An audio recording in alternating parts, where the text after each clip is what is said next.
낭만서점 90회 두 번째 시간을 시작합니다. 안녕하세요. 제주소년 박경환입니다. 안녕하세요. 평론쓰는 허입니다. 네, 지난 시간에 우리 젊은 작가상 수상작 두 편을 좀 다뤄봤고요. 네. 오늘은 그 작가님 두 분이 나와 계십니다. 네, 우선 저희가 젊은 작가상 수상작 특집으로 하고 있는데 이 상에 대해서 다시 한번 소개를 해드려야 될 것 같아요. 네. 네. 문학동네 제8회 젊은 작가상이고요. 네. 대상에 소설가 이면 네. 씨가 선정되셨습니다. 네. 그리고 수상작에는 고두인 거고요. 또 강화길 작가의 호수 다른 사람, 김금희, 백수린, 천희란, 최은미, 최은영 작가도 수상자로 선정됐습니다. 네, 이분들 중에서 저희가 두 분, 이면 작가님, 강하길 작가님 모셨는데요. 젊은 작가상은 등단 10년 이내의 작가의 전년도 중단편 소설을 대상으로 진행을 하는데 수상자에게는 각각 상금 500만 원과 트로피를 준다고 해요. 그래서 제가 지난 시간에 그러면 이게 모두에게 이렇게 500만 원을 주면 혹시 대상은 두 배인가? 궁금해 했잖아요. 네, 그렇죠. 이따 여쭤보도록 하겠습니다. 네, 저희는 늘 이런 게 궁금하니까요. 그러니까 네. 너무 속물적이야. 네. 자, 강하길 이면 작가님 나와주셨는데 먼저 강하길 작가님 그리고 이면 작가님 소개를 해드릴게요. 네, 강하길 작가님은 1986년 전주에서 태어났고요. 2012년 경향신문 신춘문예에 단편소설 방이 당선돼서 작품활동을 시작했습니다. 2016년 말 첫 소설집 괜찮은 사람을 출간했습니다. 그리고 이어서 이면 작가님은요, 1983년 전남 순천에서 태어났고요. 2014년 현대문학 신인 추천으로 등단했습니다. 고두로 2017년 제8회 젊은 작가상 대상을 받았습니다. 네, 강하길 이면 작가님 나와주셨습니다. 반갑습니다. 안녕하세요. 안녕하세요. 반갑습니다. 예, 두 분께서 동시에 안녕하세요 해주셨는데요. 먼저 강하길 작가님부터 낭만서점 청취자 여러분께 오늘 나오신 각오나 포부 섭외 전화 받으시고 어떠셨는지. 네, 안녕하세요. 강화길입니다. 그리고 전화를 받았을 때는 제가 뭔가 일을 하고 있어서 무척 정신이 없었고요. 네. 그래서 순간적으로 네 하다가 잠깐 다시 조금만 생각해 볼게요 라고 하고 전화를 끊었다가 네. 1시간 뒤에 다시 하겠다고 전화를 했었죠. 아, 그렇구나. 그런 상황이었습니다. 그래서 별 생각이 없었고요. 네. 어느덧 여기 앉아 계시는 거고. 네. 한다고 하니 참, 예. 네. 오는 길에 좋았어요. 아. 네. 이런 걸 하는구나. 기분이 되게 좋다. 네. 음, 그렇게 왔습니다. 평상시에 이렇게 이런 제안이 혹시 왔을 때 출연을 좀 대체로 수락하시는 편인가요? 아니면 좀 많은 고민을 하시나요? 저 조금 고민하긴 해요. 조금 고민하는데 어. 그렇다고 안 한 적은 없는 것 같고요. 네. 혹시 누구 닮았다는 얘기는 못 들어보셨나요? 문득 스쳐갔어요. 누구요? 박지윤 씨. 박지윤 씨. 오, 그러고 진짜 보니 영광이네요. 좀 진짜 제가 닮은데 팬인데 굉장히. 그 약간 이목구비. 아니요. 약간 목소리도 약간 비슷하신 것 같아요. 그러네요. 맞아요. 박지윤 콘서트 못 가서 되게 천추한이 됐었는데 그래요? 오. 좋아하세요? 진짜 좋아해요. 좋아하시나. 네. 헛소리를 잘하신다더니 약간. 정환 씨가 예. 굉장히 전문 분야인데. 농담을 잘하거든요. 자, 그리고 또 이면 작가님 나와 계신데요. 네, 인사 안녕하세요. 한 말씀 부탁드립니다. 예, 소설 쓰는 임현입니다. 불러주셔서 감사합니다. 네. 역시 뭐 전화 받으셨을 때 단번에 수락을 하셨나요? 아니면 좀 고민을 하셨나요? 저는 사실 다른 수상자들은 같이 이제 모두 다 나오는 줄 알고 뭐 혼자 나온다고 했더라도 네. 딱히 제가 거절하진 않았을 거예요. 너무 애청자입니다. 감사합니다. 그 애청자라고 하셨는데 혹시 저희 방송을 좀 들으셨던 건가요? 뭐 최근에 그 김은 선생님 나오신 방송도 들었어요. 퀴즈 내시게요? 낭만서점 84회는 경환 씨는 무슨 역할 했을까요? 그러셨구나. 아우 진짜 뭐 반갑습니다. 이렇게 낭만서점 청취자이시면서 네, 오늘 또 주인공으로 나와주셨는데요. 네. 두 분 젊은 작가상을 수상하셨어요. 네. 정말 젊으십니다. 네. 낭만서점 이렇게 작가 소개를 제가 주로 맡아서 하는데 네. 처음 알았어요. 저보다 나이가 더 어리거나 동년배의 작가를 소개하기가 처음이었더라고요. 네, 그래서 너무 반갑기도 했는데 젊은 작가상 수상 소식을 들었을 때 어떤 마음이 드셨는지 좀 얘기해 주시죠. 너무 놀랐고 좋은 일을 이렇게 겪으면은 사람들이 이렇게 뻔한 말들 있잖아요. 네. 그걸 그대로 제가 느꼈어요. 그래서 뭐 예를 들어 처음에는 사실 누가 장난치는 줄 알고 그분 그 담당 편집자분한테도 계속 그 말씀 드렸거든요. 네. 확인 전화도 하고. 정말요? 저한테 그렇게 좋은 일이 생길 거라 생각 못해서. 우선 뭐 지금까지 가장 기쁜 게 먼저죠. 네. 그렇군요. 저도 등단 소식 들었을 때 저 다시 그 핸드폰으로 걸었잖아요. 근데 안 받는 거예요. 그래서 제가 부재중 한 10통화를 남기고 그렇게 되는군요. 그렇죠. 되게 놀랐어요. 이게 진짜 장난인가 아닌가. 네, 그런 검증의 시간 거쳤던 기억이 납니다. 강하길 작가님도 확인 전화하셨나요? 아니요. 저는 제 친구가 알려줬기 때문에 믿을 수 있는 정보였고 그래서 좋았죠. 좋았고 이제 친구 같은 경우는 이제 먼저 이제 우연히 소식을 들은 친구였어요. 그래서 가장 먼저 알려주고 싶었다. 그러면서 이제 새벽에 문자가 온 거예요. 그러니까 상을 받으시면 어떤 기분일까? 당연히 이제 좋다는 마음도 있을 테고 또 내가 그동안 써왔던 작품들이 좀 헛되지 않았구나. 그래도 이런 곳에서 좀 인정을 해주는구나. 이런 뿌듯함 같은 거? 좀 그런 생각이 드는 거예요. 내가 쓰는 작품이나 내가 하려는 말이나 이런 것들이 이걸로 끝이 아니었으면 좋겠다. 좀 내가 이걸로 만족하거나 이거면 됐다라는 생각을 더는 안 했으면 좋겠다. 이거 하나에 내가 너무 연연해하지 않았으면 좋겠다. 그런 생각이 좀 들었어요. 그러니까 두 분 다 이제 작가가 돼야겠다는 결심을 하셨던 계기 같은 게 있나요? 본래는 이제 강하길 작가랑 같이 학교를 같이 다닌 적이 있었는데 대학원에서 만나신 사이라고 들었어요. 네. 같이 학교를 다닐 동안에는 계속 주고 시로 데뷔를 하고 싶었는데 안 된 거죠. 그리고 이제 소설을 썼는데 사실 작가가 되겠다라는 생각은 굉장히 좀 오래전부터 했던 것 같아요. 약간 이게 어떤 작가가 되겠다보다는 초등학교 때 장래희망에 아무도 안 쓰는데 저 혼자 작가라고. 오, 초등학교 때부터요? 와. 그게 그냥 너무 당연하게 생각을 했어요. 나는 나중에 글을 써야겠다, 이 생각을. 근데 생각해보면 막 책 읽는 걸 좋아하진 않았거든요. 그래도 팟캐스트 낭만서점은 좀 챙겨주세요. 네. 책 읽는 것보다 이렇게 누가 말해주는 게 가장 좋죠. 저희가 또 그걸 지향하고 있지 않겠습니까? 근데 짧게 말씀해 주셨지만 어린 시절이 약간 상상도 가고 자기 세계가 이렇게 딱 있는. 그렇죠. 예. 그리고 동갑이에요, 저 동갑이어서. 그런 친구의 모습이 이렇게 그려지기도 하고요. 저희 그쵸. 같은 반 친구 중에 뭐 어떤 캐릭터라든지. 네. 강하길 작가님은 좀 작가가 되기로 결심한 계기 같은 게 있을까요?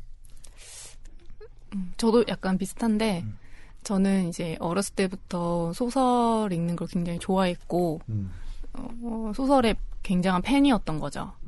그래서 사실 저한테는 이렇게 문학의 위상이 예전보다 낮아졌다 이런 게 저한테는 그렇게 실감나는 말은 아니에요. 그러니까 저한테는 소설이라는 건 굉장히 익숙한 것이었고 제가 좋아하니까 부모님이 책도 굉장히 많이 사주시고 그러니까 저한테는 별로 다른 걸 생각할 어떤 그런 게 그렇게 많지는 않았던 것 같아요. 이게 하고 싶고 읽다 보니까 재밌고 그래서 해야 될 것 같고 그래서 뭐 백일장 이런 데 나가면 뭐 상을 타오기도 하고 그러니까 내가 이걸 잘하는구나 그런 느낌이 들면서 이걸 해야지 이런 게 있었고 그러면서 점점점 더 중요해진 부분들이 있었어요. 태생적으로 문학소녀군요. 예. 문학소녀의 길을 걸어오셨군요. 그렇죠. 예. 그 부모님의 서포트와 본인의 노력과 관심 이런 것들이 다 일치된 경우일 텐데 예. 그 두 분께서는 서로의 작품을 좀 읽어주시는 편인가요? 뭐 발표되는 작품은 주로 챙겨보죠. 그리고 강하길 작가뿐만 아니라 대체로 이제 주변에 아는 분들을 작품을 좀 챙겨보려는 편이에요. 그래야 제 것도 좀 읽어달라고 할 명분이 생기는 건가요? 이렇게 서로 너무 혼자 쓴다는 생각이 강해지면 오래 못 쓰겠더라고요. 너무 외로울 것 같아서. 네. 강하길 작가님 첫 소설집 내셨습니다. 괜찮은 사람. 그리고 이 괜찮은 사람에 저희가 지난 시간에도 얘기 좀 했지만 그냥 정말 딱 괜찮은 사람을 얘기하는 게 아니라 조금 이렇게 중의적인 의미와 아이러니가 있죠. 다른 뜻이 있는 것 같다는 생각도 들었는데요. 왜냐하면 호수 다른 사람이니까요. 이 소설집을 묻고 나니까 좀 어떠신지. 제가 상상했던 거랑 좀 느낌이 달랐어요. 달랐고 이게 좋은 건지 안 좋은 건지 잘 모르겠어요. 그러니까 이 기분을 명확히 설명해 낸다는 게 좋긴 좋죠. 당연히 제가 등단을 했을 때보다 훨씬 좋았어요. 분명한 건. 등단을 했을 때는 좀 많이 어렵고 당황스러움이 더 컸고 나에게 주어진 이것들을 어떻게 해야 되지라는 그런 심정이 더 많았다면 책 같은 경우는 제가 준비한 걸 내놓은 거잖아요. 네. 그래서 조금 후련하면서 책을 냈지만 책을 낸 것까지는 제가 한 거긴 한데 거기서 받아들여지는 어떤 반응이나 이런 거는 제 것이 아닌 거죠. 그래서 약간 이제 한 6개월? 이렇게 네. 됐나요? 한 5개월? 그래서 조금 거리를 두면서 그런 느낌들을 많이 받고 있는 상황이에요. 물론 칭찬을 들으면 좋죠. 뭐 재밌었다던가 좋았다거나 그리고 제가 등단했을 때 저를 조금 좋게 봐주셨던 독자분들이 기다리고 있었어요. 막 이런 반응을 해주신 것도 있었는데 굉장히 반가웠고 고맙고 네, 직접 가서 말은 못하지만 너무 고맙다 이런 있는 상태인 거죠. 네. 댓글로 달아주셔도 좋을 것 같은데 트위터 발견하셨으면 감사해요. 그런 다수의 독자들이 다 같이 몰려와서 다음 이야기를 써달라고 하면 어떻게 되는 건가요? 그건 제 마음이고요. 제가 그렇죠. 쓰고 싶은 강하길 작가님은 작가의 몫은 작가의 몫, 독자의 몫은 독자의 몫 이렇게 딱 구분짓고 계신 것 같아요. 이 이면 작가님은 첫 소설집 묶을 계획 갖고 계시죠? 네, 아마 올해 하반기 정도에 아마 출간을 지금 작업을 하고 있어요. 편집 작업에 들어가 있습니다. 네. 고두와 약간 맥이 닿는 작품들이 또 이제 있는 건가요? 아니면 전혀 다른 뭐 어떤 작품들도 있나요? 우선은 고두가 수록되어 있고요. 그리고 아마 한 10편 정도 수록이 될 것 같아요. 10편이면 좀 많은 편수를 싣는 건데요. 어떻게 읽으실지가 너무 궁금하고 아직까지 저는 독자라는 대상이 용이요? 해태 막 이런 상상 속의 동물이군요. 뭔가 진짜 있긴 한 건가 환상 속의 그대 이런 거네요. 네. 저는 사실은 독자의 어떤 피드백을 거의 못 받았지만 받을 때 저도 사실 기분이 굉장히 좋고 그런 게 저는 사실 영향을 받긴 하거든요. 어떤 다음에 쓸 때는 물론 제 목소리가 더 들어가는 것도 고려를 하지만은 사람들은 이런 부분을 읽는구나라는 부분을 좀 반영을 해서 좀 쓰려는 편이에요.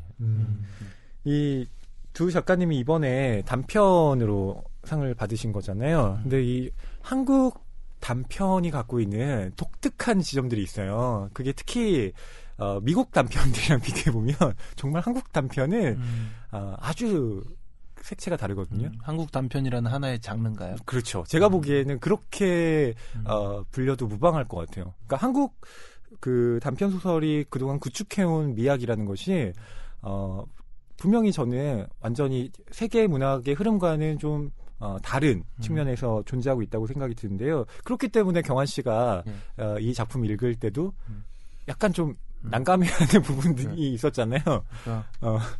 열려 있고 모호함 지점이 있고 의심해야 되는 지점이 있고 이런 한 문장 놓치면은 안 되고. 네네. 그러니까 그 지점이요. 한 문장 놓치면 안 된다.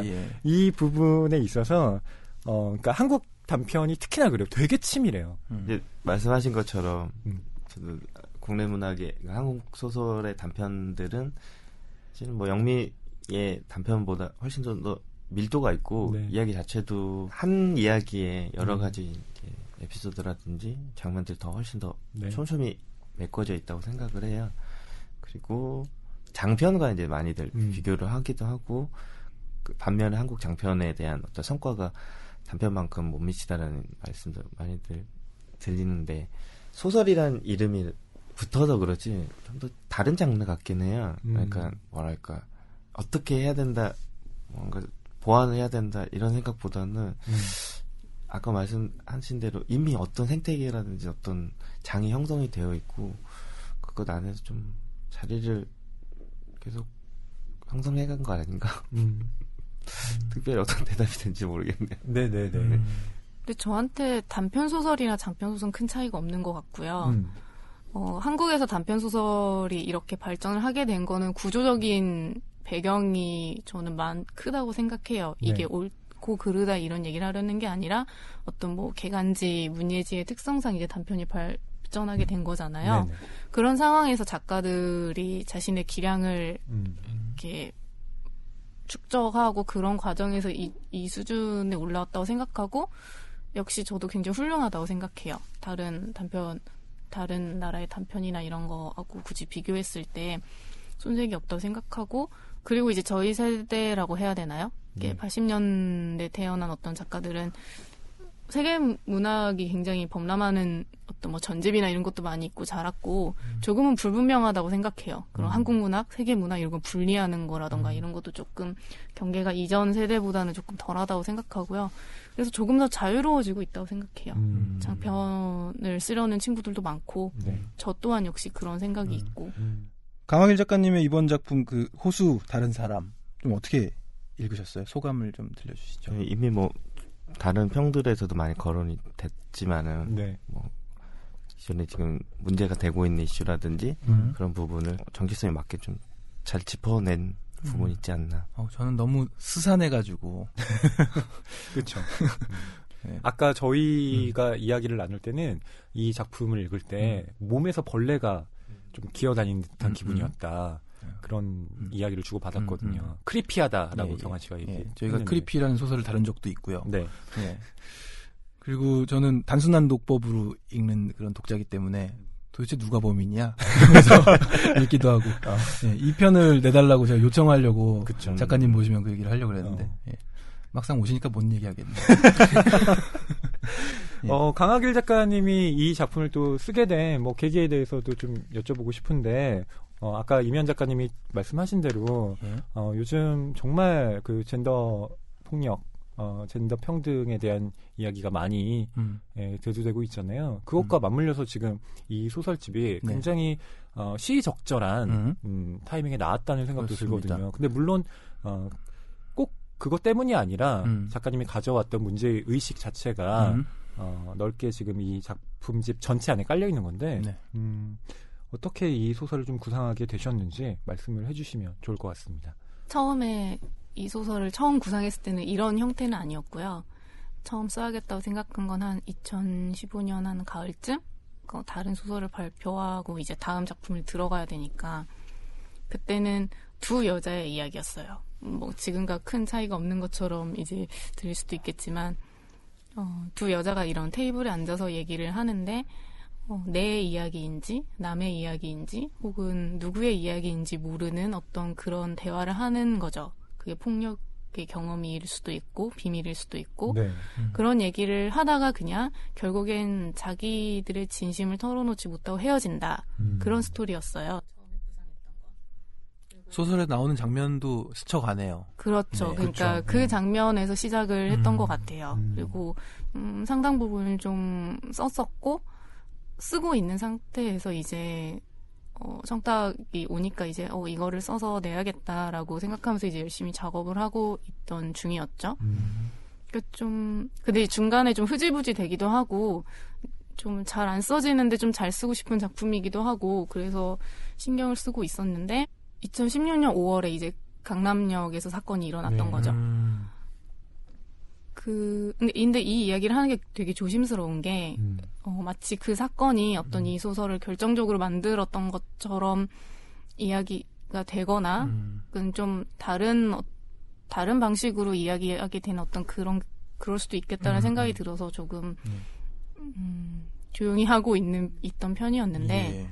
어쨌든 그 사건이 저에게 준 충격이 꽤 컸고 결론만 말하자면 그걸 느꼈던 거예요. 제가 처음에 이 소설을 구상했을 때 그리고 힘에 부처 했고 잘 만들어지지 않았다고 생각했던 건 그거였어요. 항상 사적인 거라고 몰아붙여진 어떤 감정들 그리고 그건 너의 문제라고만 치부됐던 어떤 것들 그리고 많이 앞으로 몇 걸음을 걸어가봤자 제 친구의 이야기이거나 혹은 내 이야기이거나 그냥 너희들이 너무 예민하거나 지나치게 신경질적이거나 그리고 뭐 저 같은 경우는 실제로 예민한 성격이고 예민하다는 말을 많이 듣고 그런 것들이 다 돌이켜서 어떻게 기억 같은 것들이 남아 있었던 상태인데 그걸 보고 그러니까 원래는 알고 있었지만 뭔가를 더 확실하게 깨달은 거죠. 이게 내 문제가 아니고 내 친구의 문제만도 아니고 이거는 나도 당할 수 있었던 문제고 누구도 겪을 수 있었던 문제고 왜냐하면 그날은 저도 외출을 했거든요. 공중 화장실을 썼고 나 그 남녀 공용 화장실이라는 게 다들 아시겠지만 여자가 쓰기에 굉장히 무서운 부분이 있어요. 정말로. 근데 그게 정말로 이제 실현됐던 거죠. 그게 좀 저한테 굉장히 심각하게 다가왔고 예. 굉장히 오랫동안 그것 때문에 힘들었던 것 같아요. 어떤 사회적인 문제로 그렇게까지 마음을 다친 게 세월호 이후 네. 처음 다시 왔던 것 같고 그리고 나서 이제 소설의 방향이 조금 달라졌던 게 두 네. 여자만의 이야기였던 어떤 부분들이 다른 사파들이 이제 끼어들기 시작했던 거예요. 굉장히 많은 기억 같은 거. 네. 그런 걸 좀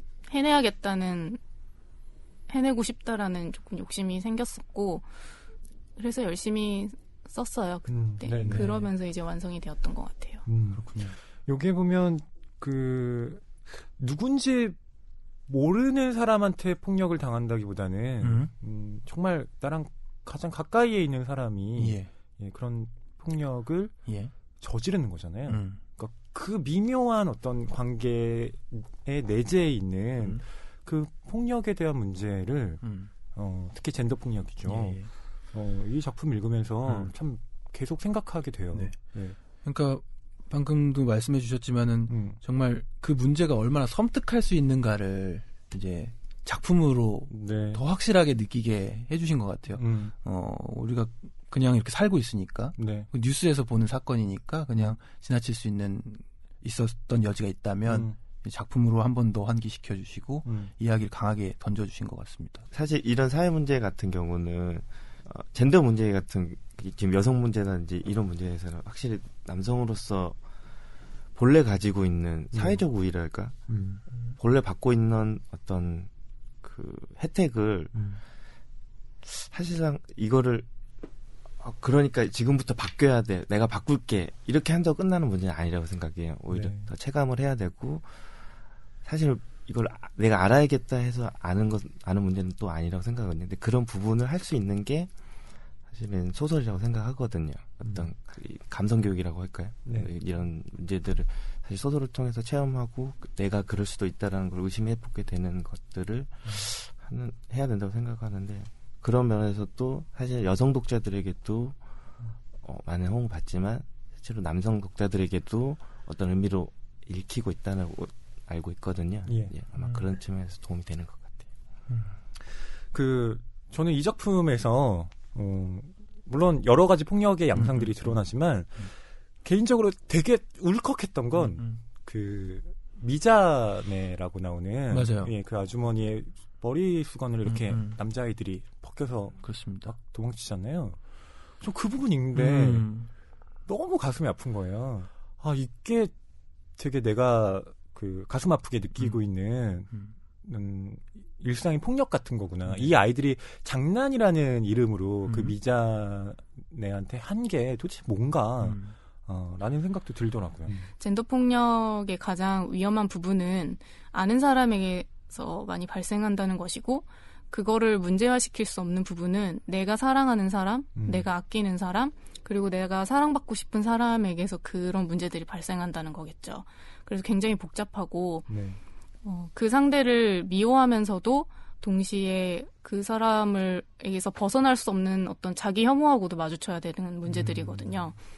그 여성 혐오라고 요즘 특히 네. 이야기가 되는 어떤 부분들은 여성들 사이에서도 일어난다는 거죠. 그런 자기 혐오가 결국에는 다른 여성들에 대한 비판이나 나는 저 사람과는 달라.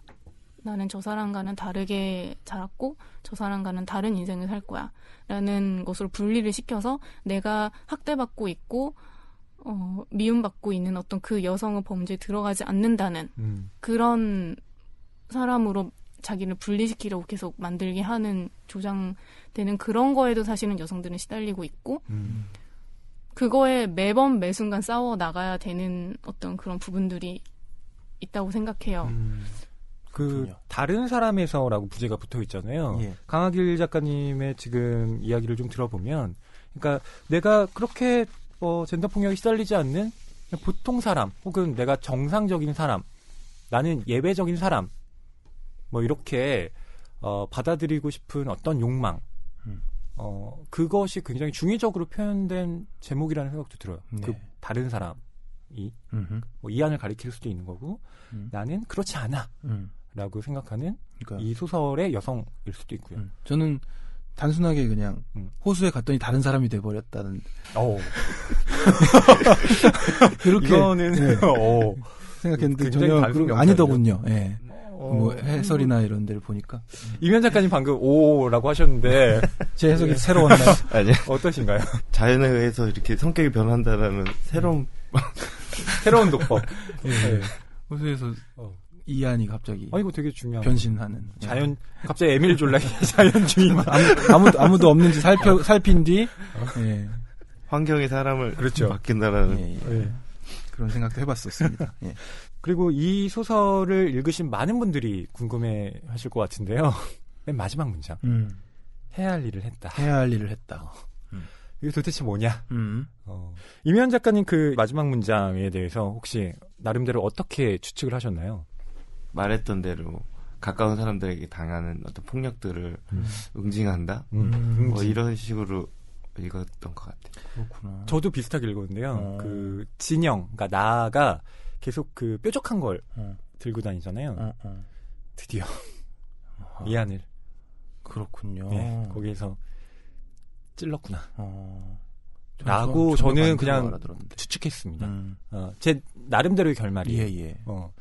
작가님 혹시 열린 결말이겠지만 이 부분에 대해서 노코멘트 하겠습니다.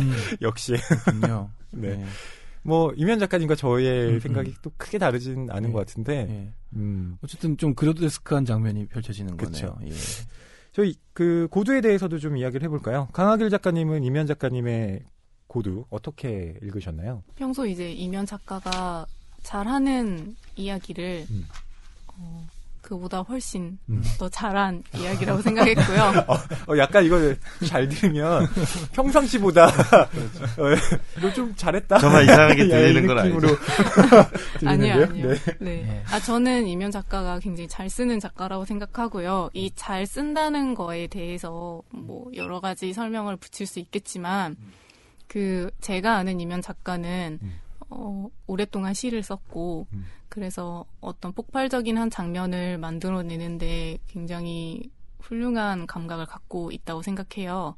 근데 고두에서 보면은 반복되는 그런 장면들 있죠. 그런 질문들. 뭐 많은 이야기가 된 부분들인데 뭐 나라고 달랐겠니? 그러니까 스스로에게 계속 어떤 반성적인 질문을 하면서 그 상황을 빠져나가려 하고 그걸 통해서 상황을 계속 진행시켜 나가는 거는 굉장히 어려운 방식이라고 생각해요. 네. 근데 그거를 해냈고 그게 성공을 했기 때문에 이 소설이 하나의 원이 굉장히 아름답게 그려질 수 있었다고 생각을 해요.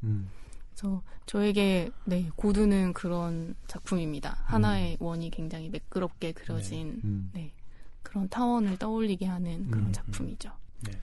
실제로 이 소설을 읽어보면 그 마지막 부분과 처음 장면이 이렇게 연결되잖아요. 끝까지 소설을 읽고 나면 처음에 이래서 이렇게 시작하는구나. 네. 납득이 되죠. 그렇습니다. 네. 그리고 심사위원 중에 한 분이었던 하성란 작가님이 말씀하신 대로 굉장히 치밀하게 벽돌을 쌓아 올린 것 같은 소설이었다. 네. 그런 평이 어울리는 작품인 것 같아요. 이 작가는 이 벽돌을 쌓아 올리는 것밖에 모르는 것 같다. 그런 말씀도 하셨죠. 네. 정말 오늘 실제로 뵈니까 좀 그런 작가 정신이 느껴지는 것 같아요. 네. 아니, 뭐, 외면에서요? 예, 외면에서도. 아니, 그런가요? 네. 벽돌 쌓게 생겼나요? 그러니까 차곡차곡 자신의 작품을 이렇게 쌓아 올리시는 작가님의 모습이 상상이 된달까요? 네. 그 이면 작가님 이 소설의 제목이 그렇게 일상적으로 쓰이는 단어는 아니잖아요. 고두. 다 국어사전에서 찾아보고 이 뜻이구나 알게 됐는데요. 이 소설을 쓰게 된 계기라든가 좀 말씀을 부탁드릴게요. 말씀하셨으니까 제목에 대해서 먼저 언급하고 가자면 제목을 짓는 게 항상 어려워요.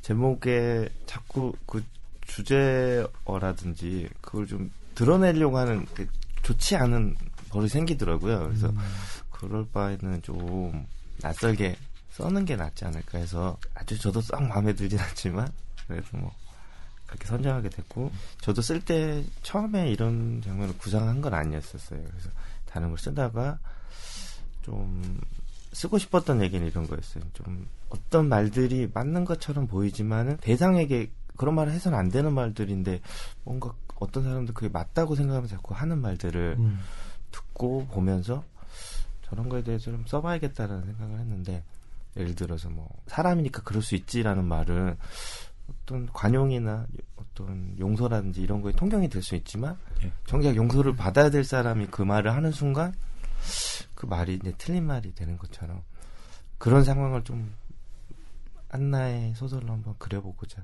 생각을 했습니다. 그래서 좀 공을 들였던 장면들은 그런 것들이었어요. 이 사람이 이 말이 맞다. 그리고 다른 사람들도 공감할 수 있게끔 먼저 작업을 하는데 좀 많이 공을 들였던 것 같아요. 경환 씨가 또 특히 이 작품에 대해서 궁금한 게 여러 있었잖아요. 일단은 이 남자를 얼만큼 신뢰하면서 읽어야 되는지가 헷갈리더라고요. 계속 자기 변명을 늘어놓잖아요. 근데 뭐 믿어주면서 읽어야 되는 것 같기도 하면서 어느 정도 지점에 가서 읽었을 때는 약간 정신분열인가 싶은 변명이 나오기도 하고요. 이 용어가 너무 이제는 정치적인 용어가 되는데 선이라는 말을 모든 사람한테는 자기가 정당하고 옳고 그리고 내 말이 어떤 신뢰감을 갖겠다라는 생각으로 말을 한다고 생각하거든요. 문제는 자기가 이 말이 틀릴 수 있다라는 거 의심하지 못했을 때 어떤 뭐랄까요 어떤 모순되는 상황이 벌어진다고 생각하는데 적어도 지금 말을 하는 사람은 내 말이 옳다라든지 내 말이 신뢰할 만한 말이다라고 생각한다고 생각했어요. 하지만 듣는 사람한테는 분명하게 어떤 부분이 느껴지겠죠. 그러니까 이 말이 이런 말을 해서는 안 되는데 근데 문제는 그런 말을 논리적으로 설명할 때는 혹은 뭔가 다른 근거들이라든지 다른 상황을 접목시켰을 때는 뭔가 그럴듯해 보이지 않나. 근데 진짜 나쁜 것들은 어떤 나쁜 말들이나 나쁜 상황들은 사실 그런 거라고 생각하거든요.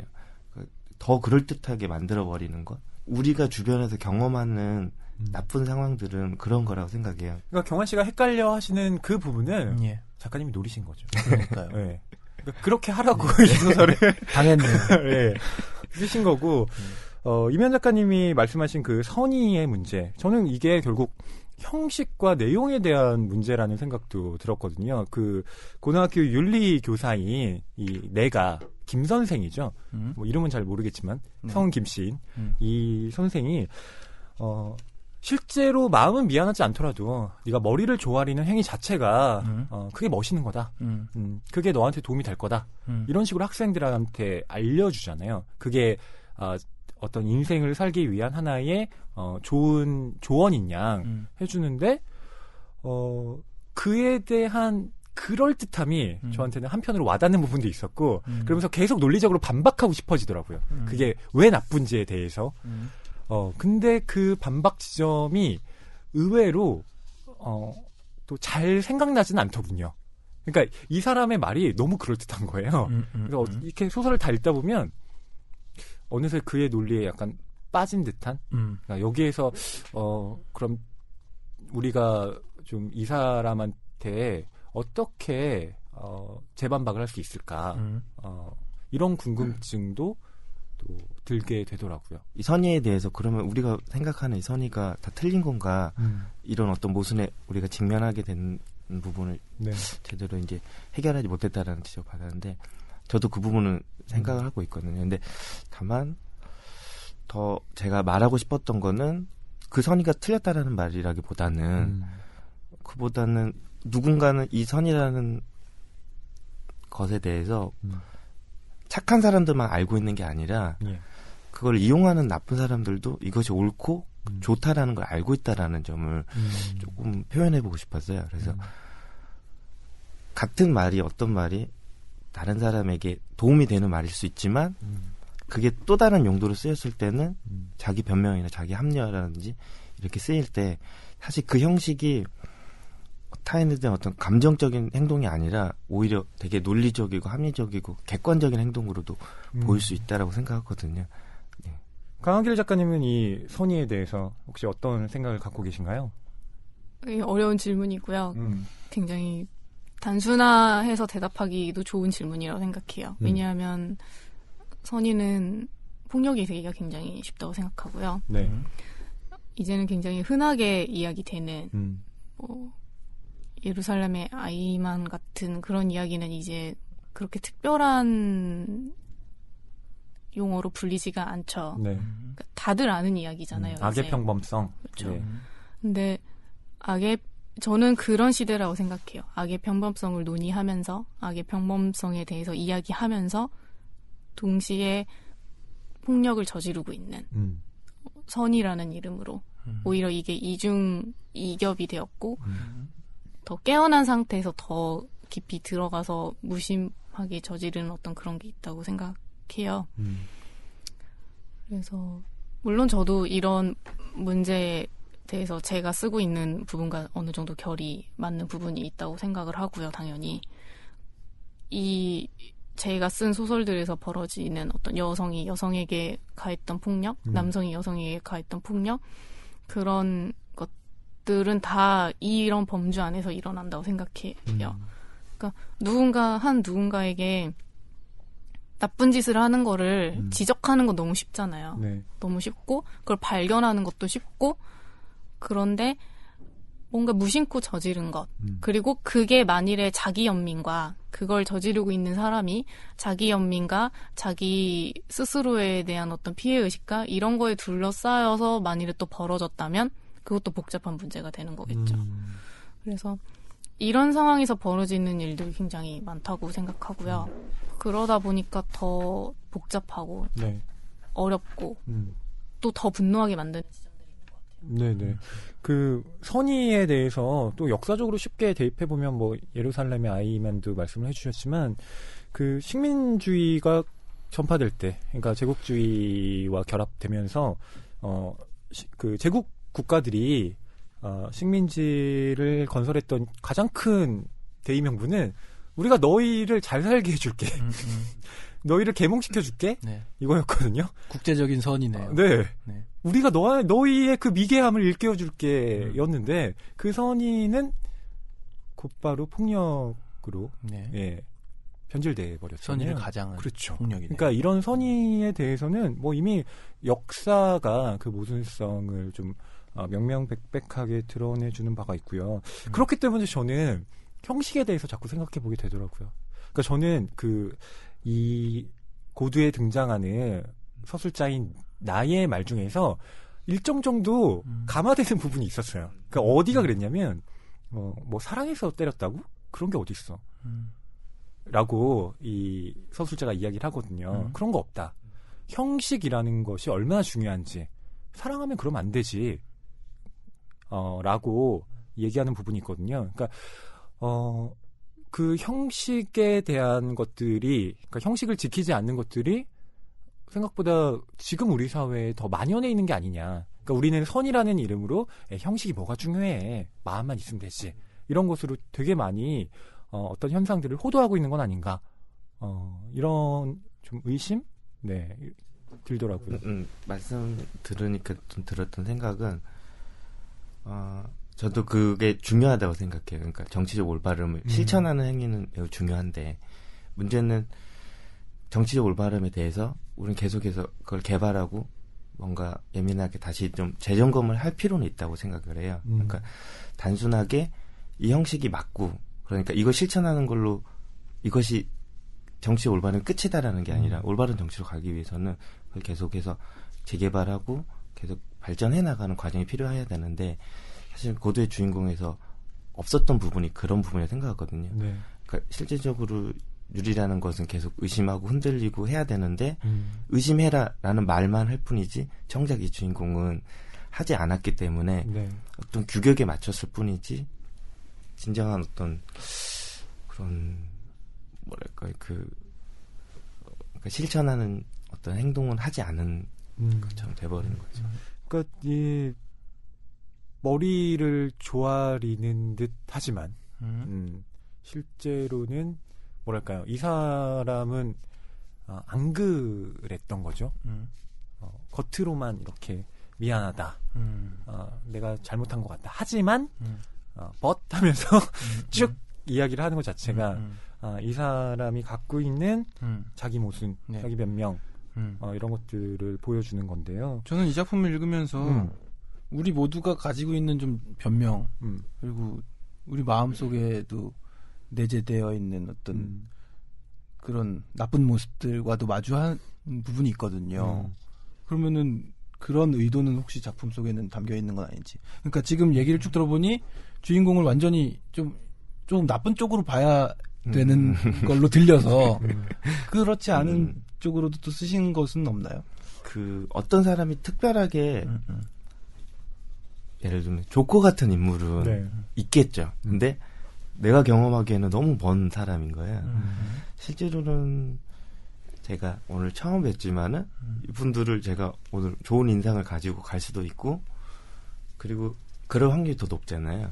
그랬으면 좋겠네. 네, 어떤 부분이 그러니까 예를 들어서 제가 너무 이 사람들 정말 나쁘고 정말 악한 사람들이랑 인상을 받기는 사실 너무 더 어렵고 사실 그럴 경우도 매우 사소한 거라든지 어떤 정말 특별한 장면에서 그런 부분이 도드라질 뿐이지 그렇다고 생각해요. 그래서 대부분의 선한 측면과 그리고 아주 어떤 나쁜 장면에서 악함이 그걸로 전부를 정할 수 있다고 생각하거든요. 이 사람은 우리가 흔히 볼 수 있는 어떤 사람이라고 생각을 해요. 그리고 실제로 이런 말의 변명은 언제 어디서든 나도 할 수 있을 법한 그래서 경계해야 된다라고 생각하거든요. 네, 그래서 뭐 말씀하신 것처럼 이 사람이 좋은 부분이 있냐 그러니까 좋은 부분을 의도하고 썼냐라고 말씀하셨던 거를 제가 말씀드리면 좋은 부분이라기보다는 오히려 우리 모습 평범한 모습을 좀 더 그렇군요. 보여드리고 그러니까 대체로 좋은 소설들이 갖고 있는 미덕은 어떤 작품을 읽었을 때 거기에 나타나는 꼭 주인공이 아니더라도 다양한 캐릭터들 속에서 자기의 모습을 발견하게 된다는 데 있거든요. 네. 저는 강하길 작가님의 호수를 읽을 때는 이한이 꼭 저 같은 거예요. 약간 다른 사람들 앞에서 너무 예의 바르고 막 다른 사람들이 저 사람 뭐 그냥 괜찮지 이렇게 하지만 전 집에서 약간 부모님들이 제 부모님 보시면 너는 안 그러잖아. 너 되게 막 껄렁대고 말도 잘 안 듣는 애잖아. 이러실 것 같거든요. 그러니까 제가 겉으로 보여지는 이면과 그러니까 그 표면과 그다음에 제가 가까운 사람한테 하는 저의 이면은 상당히 많은 괴리가 있는 거예요. 그런 부분에서 저는 하여튼 이 캐릭터에 좀 공감을 하는 지점이 있었고요. 예. 그다음에 이면 작가님의 그 고두에서는 만약 제가 고등학교 윤리교사예요. 그리고 연주라는 캐릭터가 있어요. 그리고 제가 만약 교무실과 뭐 그런 상황들이 벌어진다면 저 머릿속으로 똑같은 생각할 것 같아요. 막 머릿속에 욕하잖아요. 그 경환 씨가 읽으셨거든요. 제가 이걸 그렇게 많이 읽었습니다. 제가. 저는 진짜 머릿속으로 그렇게 다 욕했을 것 같아요. 아니면 실제로 진짜 입 밖으로 꺼내서 그랬을지도 모르겠다는 생각이 들어요. 그러니까 이러한 제가 제 스스로 저를 보통 사람이라고 생각하거든요. 예. 근데 이 보통 사람들이 내재하고 있는 일종의 무의식 같은 것들이 이 소설들 안에 그렇죠. 되게 다분히 깔려 있어요. 이것들을 이렇게 바라보는 것들이 저한테는 마냥 편하진 않더라고요. 꼭 나를 보는 것 같아서. 예. 그렇기 때문에 좋은 소설이라고 이야기를 하는 거고요. 작가로서 글을 쓰는 방식 같은 게 네. 그러니까 예를 들면은 하루키의 직업으로서의 소설가 이런 책을 읽으면서 좀 이제 느꼈던 부분들이 있는데 두 분에게도 나름의 어떤 방법이라든지 잘 써지는 시간대라든지 요령이라든지 이런 게 좀 있을 것 같아서 사실 저는 야간에 많이 주로 썼거든요. 그래서 지금 최근에 이사를 했는데 어느 장소로 가든 저한테 맞는 카페를 먼저 찾아요. 카페. 약간의 조금 소음이 있으면 좋고 카페를 보통 하루에 2군데로 옮기거든요. 그러니까 눈치 보여서. 아니요, 야간에 작업을 해야 되니까 보통 좁은 카페는 뭐 10시 전후로 이렇게 문을 닫아버리니까 참 그러네요. 24시간을 한다거나 아니면 2-3시까지 할 수 있는 데를 보완책으로 하나씩 갖고 있어야 돼요. 그래서 그런 카페에서 작업을 주로 하는데 잘 써질 때는 사실 어느 장소든지 상관이 없는데 네. 안 써지는 경우에는 다른 많은 작가분들이 해주신 대안도 저한테 도움이 많이 되는데 산책이 가장 많이 도움이 되거든요. 산책. 네, 걷는 게 많은 생각을 할 수 있게 만들어요. 그래서 저 같은 경우는 일부러 멀리 갔다가 거기서 집으로 돌아오거든요. 그때 좀 많이 구상이 되고 그렇게 해서 많이 썼던 것 같아요. 저는 집에서 하고요. 조금 체력이 좋은 편이 아니어서 어렸을 땐 밤을 자주 샜는데 요즘은 그렇게 하면 일주일이 망가지더라고요. 그래서 낮에 하려고 많이 하는데 제가 일을 하고 있어서 낮에 하는 걸 중단한 상태예요. 그래서 주말에 좀 쓰거나 조금 틈나는 대로 하거나 그렇게 하려고 하고 있어요. 강하길 작가님이 지금 낮에 또 일을 하고 계시다고 들었는데 소설가가 다른 일을 병행하면서 소설 쓰기가 좀 진짜 쉽지 않을 것 같거든요. 저는 뭐 데뷔하고 나서 딱히 이제 어떤 일을 하지 않고 계속 전업으로 썼거든요. 근데 이때 이렇게 전업으로 쓰다 보면은 예를 들어서 마감이 촉박하면은 거기에 모든 시간을 다 투자를 할 수 있으니까.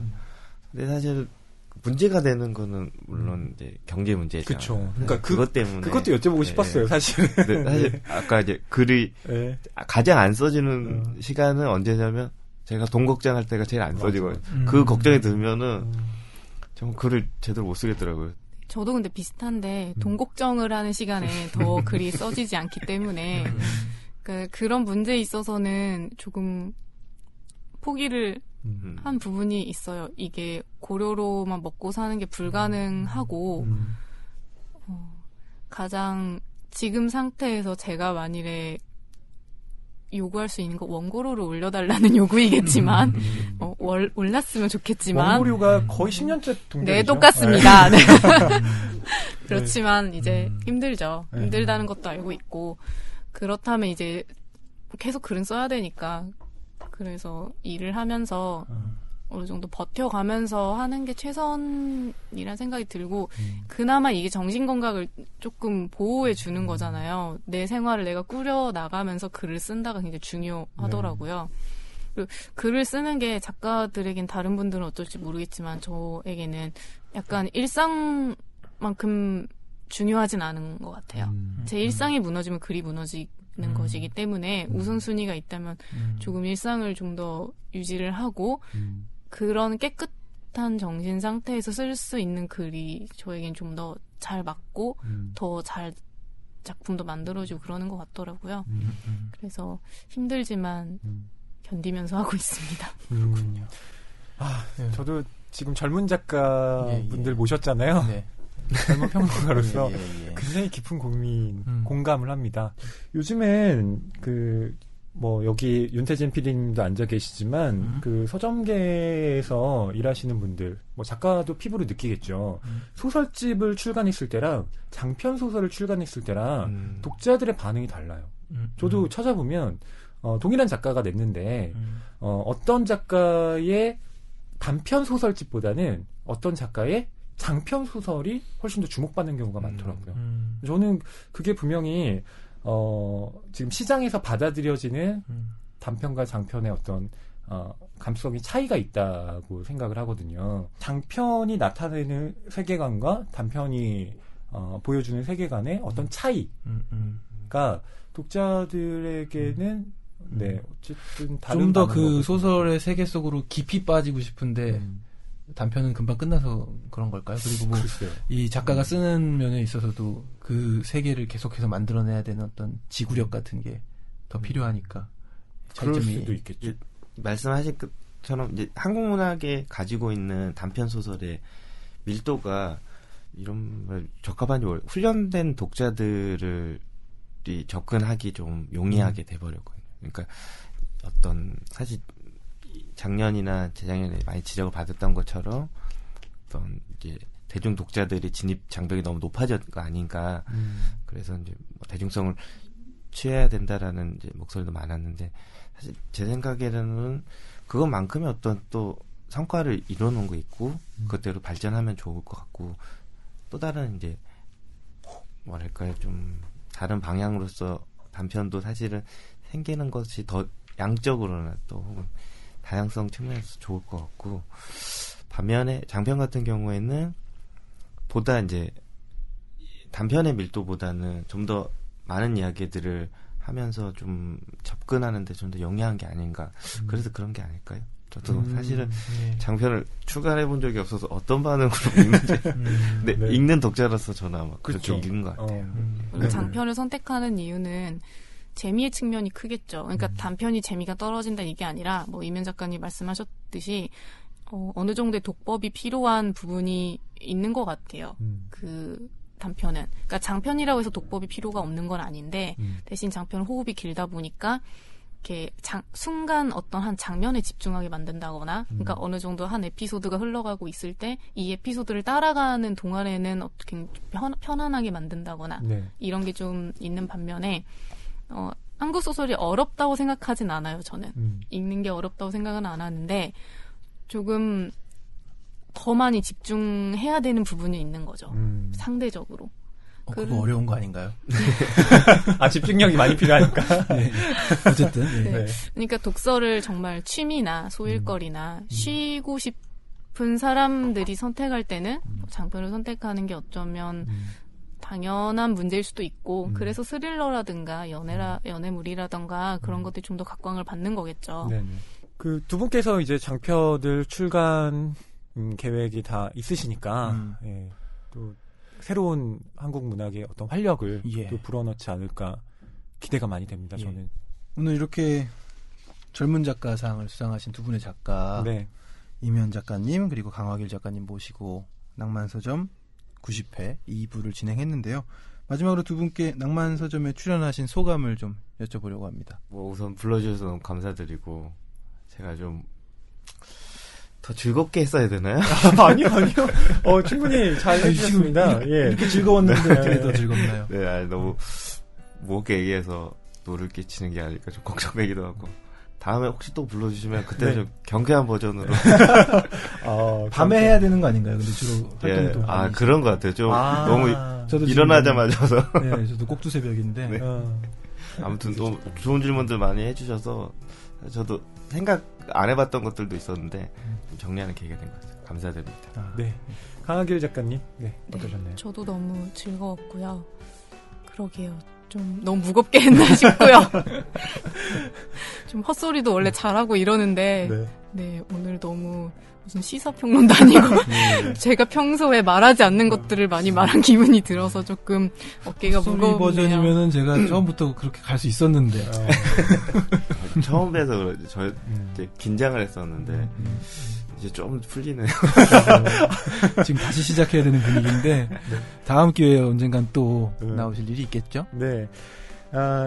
젊은 작가상이라고 하는 이 타이틀이요. 지금 한국 그 문학장 안에서 갖고 있는 위치가 분명히 있습니다.